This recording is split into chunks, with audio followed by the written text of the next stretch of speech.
Is the casino going to happen in Thailand?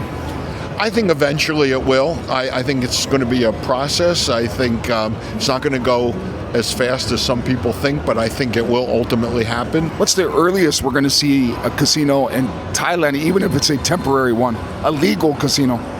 Yes. It's a process, and probably the earliest possible would be the 2028, 2029 with a temporary. Thailand, maybe? Thailand. Of course, yeah. Which, of course, yeah, I agree with you. It's hard not to love Thailand. Who don't love Thailand, man? Who doesn't love Thailand? Yeah. That's right. Everybody likes Thailand. Favorite country for people to visit? Thailand. Thailand, everyone says. Let's go check out the exhibitor floor. Awesome, thank you. Check out the exhibitor floor here at G2E 2025. What's your favorite country to visit in Asia? I think Thailand is good. Thailand. Yeah. Where in Thailand? Thailand, maybe Phuket. What's your favorite place to visit around Asia other than Singapore? I would say probably Thailand. Yeah. Thailand. Vincent, we're excited to see you in Thailand. Definitely. I think everyone's excited to see what happens. We're excited when that happens. Yes, definitely. I think it's a good new market to enter, and I'm sure this is going to be another booming market. G2E is like the largest conference for casino-related topics in the world. This is the second largest G2E. The biggest one is Las Vegas. So the second biggest is in Macau. And I want to share with you an update about what's going on with the new Thailand casino, the Thai Casino Resort or Entertainment Complex. And I'm going to start with an interview with Fred Gushin. And he's like one of the top consultants for the casino industry, including what's going on with Thailand. So, Fred, looking forward to a conversation with you and learning the latest update about what's going on with what they call the Thailand Entertainment Complex. So certainly something in transition at the moment as well, and I think we can all start off with the fundamental proposition that casinos would be a positive thing for the entertainment industry. It would just be an overlap to the existing successful tourism industry. But the issues in Thailand relate to process and making sure that they'll have a proper regulatory process in place.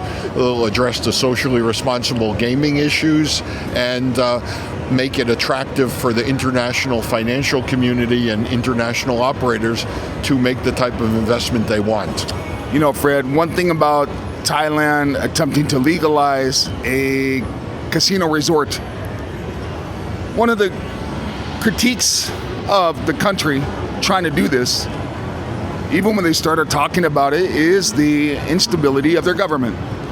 And it seems that going down this path of having a legalized casino surfaces any of the bumps in the road related to corruption or just how efficient the government is. Well, it's basically when countries evaluate whether to go into another country, they always do a risk assessment. They look at political stability and they look at corruption. But clearly, Thailand has a manufacturing segment. Ford and other companies are operating there. They have international hotel chains, and they're going to have to basically assure the investors and the casino companies that it's an environment in which they can do business and get a return on investment. What do you think has changed in the last 2 years in regard to this topic? Well, let's start by saying every country that has considered legalized gaming has gone through a process. In Atlantic City, the first referendum failed. New York is now trying to legalize casinos in lower Manhattan, and they've been at the process of this legalization for 10 years. So the legalization process is always complex and detailed, so we're seeing the typical bumps in the road.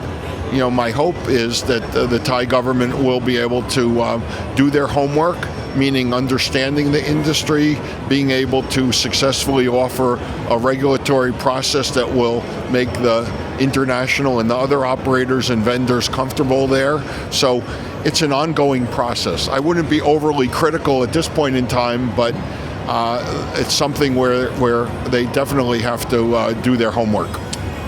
Japan has a resort planned, a casino resort for Osaka, but they've received a lot of criticism for being so delayed. Whereas now the buzz, even here where we are at G2E, is that Thailand could learn from the mistakes of Osaka and Japan, and in fact, maybe even open a casino before Japan. Well, anything's possible. It takes time and everything. Japan, unfortunately, didn't achieve their goals and objectives in the process, and the prefectures were to blame in part by choosing operators or partners who simply could not meet the standard. And the government seemed to allow the opponents to take charge and not respond to those types of issues. So those are some of the lessons Thailand can learn now. There's been demonstrations on socially responsible gaming, on criminality, and those are, to be honest with you, legitimate issues that should be addressed. But there are answers to that, and I think it's up to the government and the people they retain, essentially, to be objective. Casino gaming is not perfect. It never was and never will be. We have a third party here. I wonder how he feels about That's right. She feels about the Thailand casino. Come on back. Yeah, right. So, but those types of issues need to be addressed. I think the universities are a good way to do it in an objective, independent manner. And I know the entry fee is a huge issue in Thailand, but it served to, in Singapore, keep the people who could least afford gaming out of the casinos, the people who might be socially irresponsible in their gaming. Fred, can we talk about this point? I think it's so critical. And Thailand has raised the dialogue of this is how we're going to manage it. We're going to make sure you have a certain income level, certain amount of money in the bank as a means toward responsible gaming. That model was established in Singapore in 2010. What it misses is it says that people with a certain income level aren't vulnerable to addiction. Right. Well, I mean, in Atlantic City, we had the owner of the Philadelphia Eagles, a professional football team, lose the team for irresponsible gambling. And that acted as the catalyst, among other things, to increase the awareness at the time and build upon it.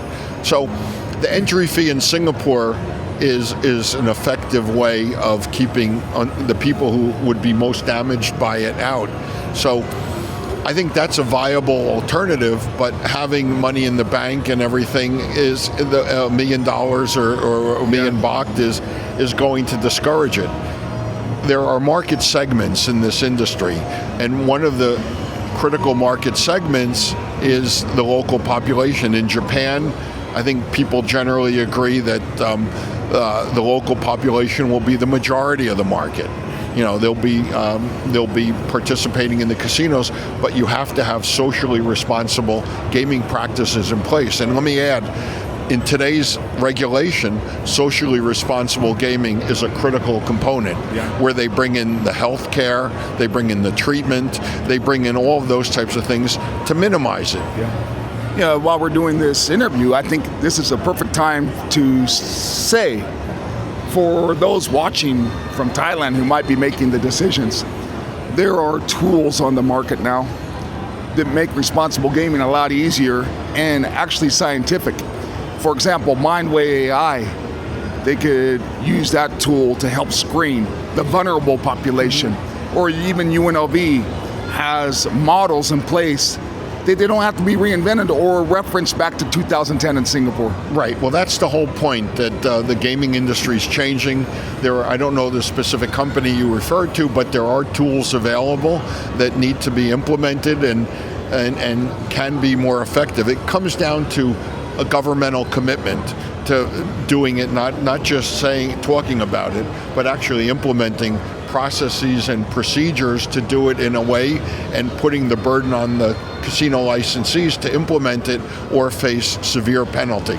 I think one of the upsides to Thailand and getting the entertainment complex open is they do have the capability, the ability to do it quite quickly when they want to, even compared to the US. For example, there's a book out right now called Abundance. We almost lost the light. Yeah, right. That little robot didn't learn its manners. Whoever designs that robot. But there's a book called Abundance, and it actually criticizes America for how bureaucratic it is and how hard it is to get things done. Whereas with Thailand, it can get things done very quickly. We've seen it. Well, there's nothing wrong with promptness and everything, but that's not an excuse to do your homework. Basically, understanding the industry, what it takes to get the investment and the operators that they want. So I'm not as concerned about, the quickness of it as the thoroughness. You were on a panel yesterday. Vitaly Umansky, Ed Bowers, Niall. You had a great selection. Your partner, business partner. There's a link to that video with this video. So you can link on the description or on YouTube, click the button above.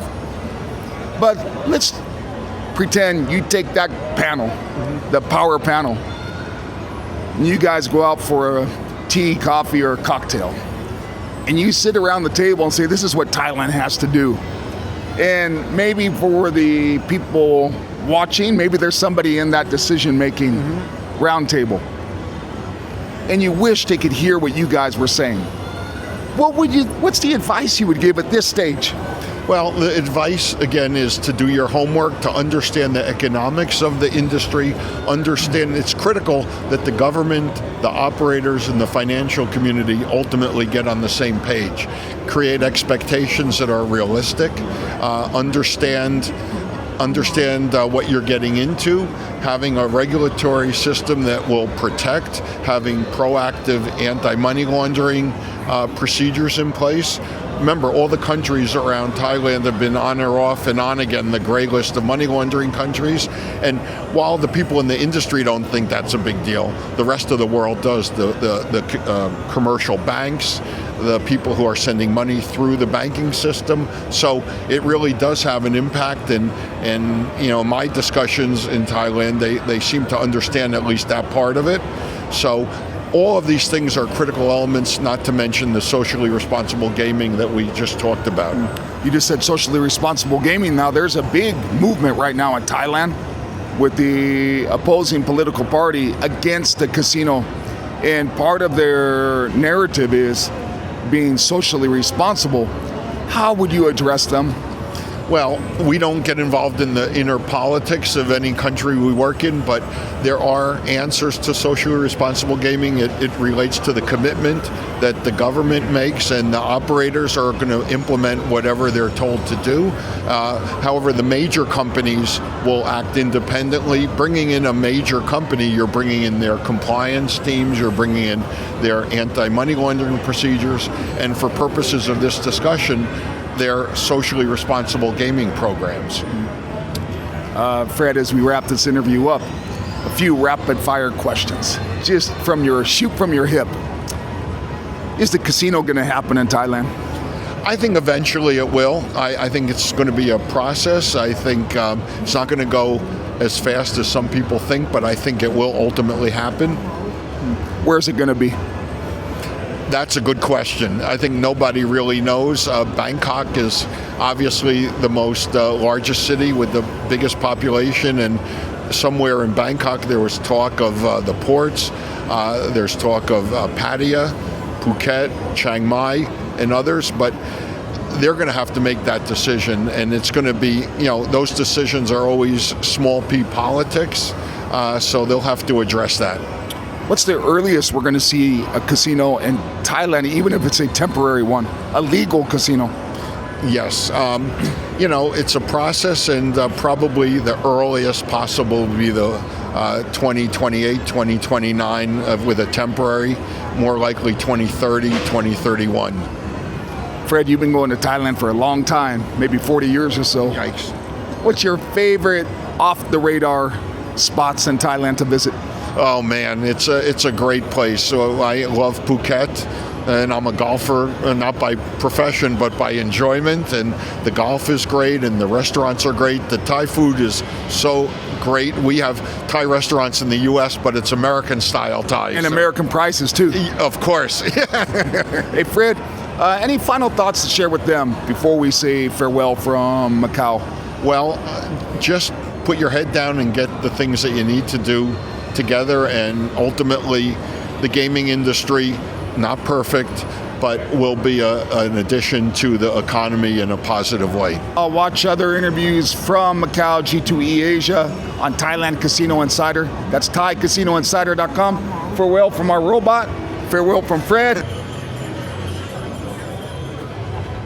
Thailand.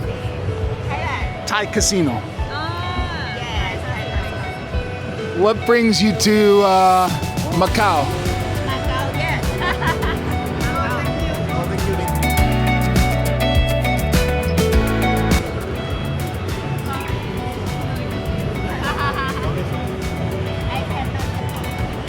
So here's the thing, right? Whenever you see anything Thailand at these shows, traditionally, it's because Thailand has a huge illegal gaming market, and typically it attracts those people in that business. They come to G2E just to check it out. It's one reason why a good case for the new Thai entertainment complex. Let's see if it happens. And that way, when we come to these shows and we see someone from Thailand, once it's legalized, they'll be happy to be transparent and talk on camera. They have nothing to hide. Let's keep going.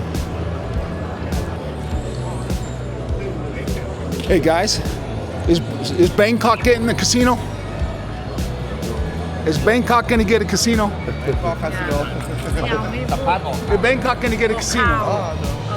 Huh? Sawadee Cup. Sawadee Cup. I stay in Bangkok. Oh, thank you. Where are you from? Hatyai? Thailand. Khon Kaen? Bangkok. Udantani? Oh, Bangkok. okay. Nice. Is Bangkok getting a casino? Bangkok. Now ไม่ได้นะ No. Or maybe. What about Phuket? You can Phuket, What about Chonburi? ชลบุรีชลบุรี Maybe. maybe Yeah. So what do you think? You know, there's a lot of debate in Thailand about the casino. Thailand Good and bad. now Thailand no casino Because people are a little concerned. You know, some people are concerned. But maybe soon. Maybe. soon. Maybe. What do you think? What do you think? I don't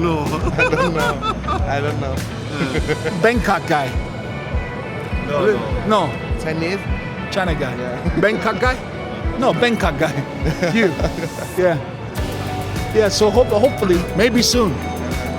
Where do you live in China? Oh, I don't know. Don't know. Sorry. Where do you live? What is your city? can speak English If you ask him what a city is. we cannot Oh, we cannot. Where are you from? Thailand.